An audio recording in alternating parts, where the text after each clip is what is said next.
It is the Wild West. I think we'll be looking back in history thinking about the times in which there was maybe no regulation around this incredibly important platform that can influence left and right.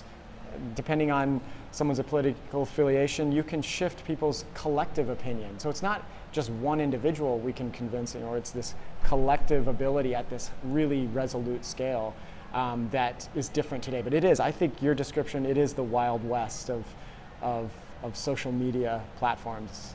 And so now the discussion that lawmakers will have to continue in the coming months will be, is regulation needed, or is some form of regulation necessary to protect people's private information?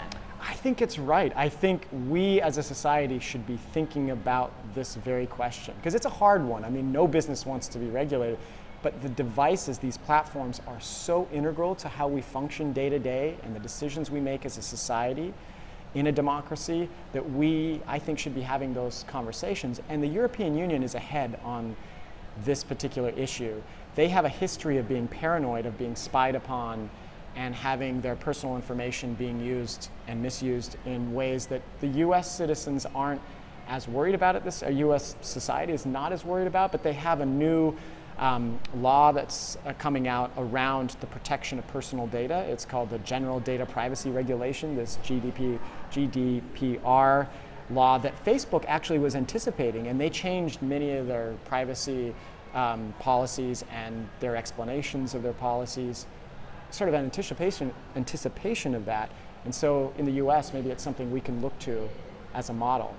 So if you were a lawmaker or a staffer on Capitol Hill, what would you be asking Facebook staffers or executives if they ever come to testify before members of Congress? Good question. If they actually show up, there's a couple things I would ask. I would want to know how many of your users are bots. And that's a hard question, but I think it's something that they should make a strong attempt to answer and try to make available to us. That could tell us a lot. I would also want to know when there's breaches like this, and they would probably not qualify this as a breach, but let's just, there was 50 million people's personal information was given to a company. In situations like this, I think the people that had their personal information breached they should know about it. And Facebook should reach out in some way and say, your personal information was acquired without your permission. So those are two things. Now there's a whole bunch of other things, but I would start with the fake accounts that exist so people know about it. And here's maybe a third one too, which they are sort of the tech industry is talking about, which is making users aware when their political messages and political advertisements. That, I think, should be known, just like it is in any other media. Right, like broadcast advertising. Exactly. That There's seems a difference fair enough. between online, Facebook advertising rules and broadcast. That's right, so, exactly. What can people do to protect their personal information? Because at this point we've learned tens of millions of people could be potentially compromised in terms of their data being out there because of this one potential data mining incident. How can people protect their private information?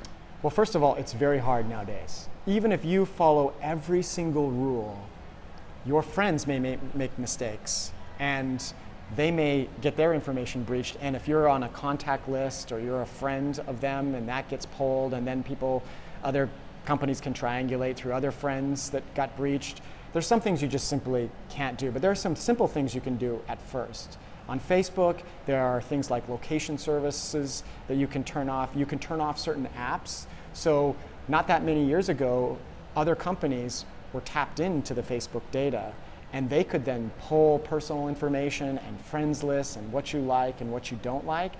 Facebook doesn't allow that anymore, but you can actually go in and even shut those other companies off even more by going to the app section on your Facebook privacy settings. But you can turn off all private information. You can make everything that might be public, like your profile, your birthday, turn those off, turn those to private information. I would just go through each one of the privacy settings for Facebook and really decide whether you really need that extra exposure. If it's something you want, fine, but my default answer to all those is everything should be private. Yeah. At this point, I mean, we depend on so many different social media sites and apps. Yeah. Is it beyond the point of return? It could be. It could be, because when you think about, like, Airbnb is connected to Facebook, you know, Google, a lot of the, like, Uber, like, so many of these apps are integrated with each other that I don't know if it's at a point of no return, but maybe it's getting close to a point of no return. The point being, your data may be, your personal information may be in many more places than you know. That's right. In fact, it wouldn't surprise me, you know, if you just grabbed a random person out of, let's say, those that are listening on this particular news piece, that their information probably exists in the dark web somewhere. It's been pulled from some company that got breached. It could be from people that have scraped that data, and you know, companies that have scraped that data that, you know, at certain times was public.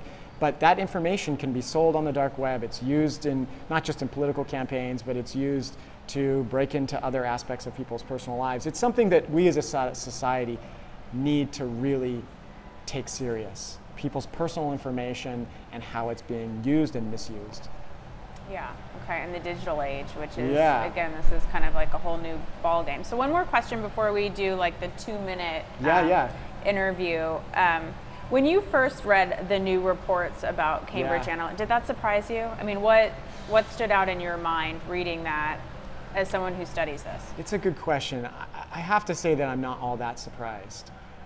Just because I see how this data flows on the back end, that someone's going to make a mistake. And let's just assume everyone's honest. Those mistakes will lead to these kinds of data breaches unless these big companies do a better job of regulating how that kind of personal information is being used. I mean, I was surprised at the scale at which it was, this data was taken.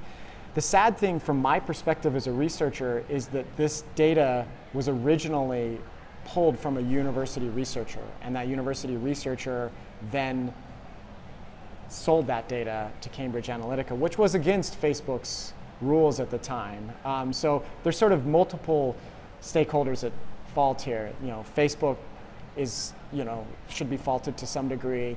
Cambridge Analytica, of course, should be faulted to some degree. This researcher should be faulted to some degree. But the point is, all this information was being aggregated.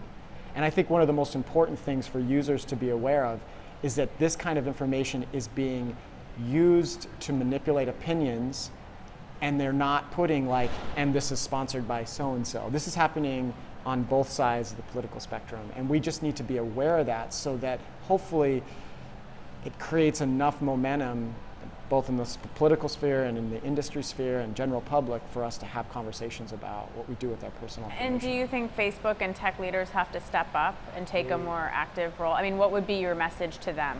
Tech leaders, it's time for them to step up and take this privacy and also the spread of disinformation and misinformation online serious.